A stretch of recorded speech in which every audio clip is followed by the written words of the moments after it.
one of the things that was most striking to me about Facebook, well, the building, I should say first, is huge. It's 300,000 square feet. There's another one planned of the same size. It uses more power than the county in which it sits.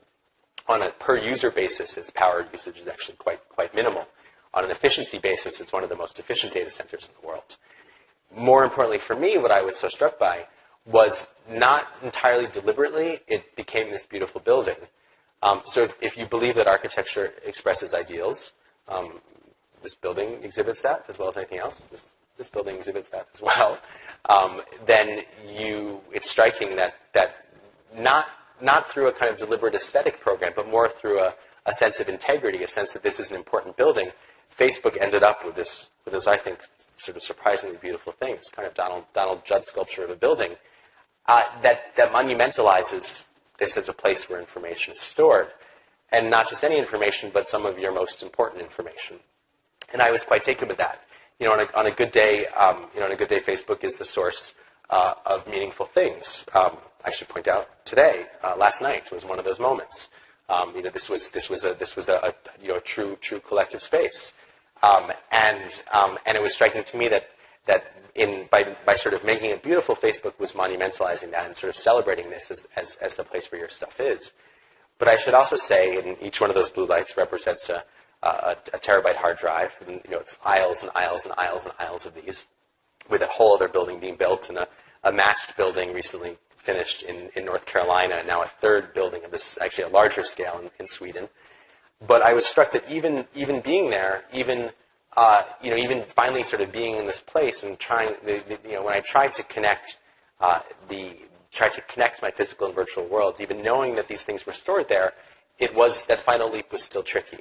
It was still sort of hard to connect that world inside the screen with the world that I was walking through, even when it was right in front of me. So, what was surprising, if not shocking to me, was the degree to which Facebook celebrated their data center compared to the degree to which Google treated it kind of like a prison. When I visited Google's data center, this is in the Dalles, and Facebook is in Prineville, in sort of Central Oregon. The Dalles is not far from Portland. I had visited, by the time I got there, I had visited sort of dozens of these internet places, and had grown to really love the network engineers, who almost entirely were very eager to share what they knew and make sure that I understood what it was. I understood I understood what was happening inside these buildings. Google was the complete opposite. My visit there played out as farce. I asked if I could visit. They said yes. I was sort of met by a team of people and was then given a tour of the parking lot. We kind of walked across the parking lot. They showed me the Googlers' organic garden, but it was wintertime, so it was like, here's our patch of dirt.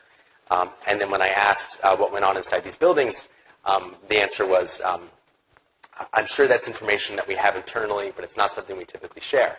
A scripted answer. And this struck me as hypocritical. This is the company that arguably knows the most about us. This is the company whose mission statement is to organize and distribute the world's information. And among all the places that I spoke with, they were the outlier, not only in their willingness to open up, but in the depth of their condescension, that this was not something we need to concern ourselves with. That they'll take care of it for us. We shouldn't worry about it.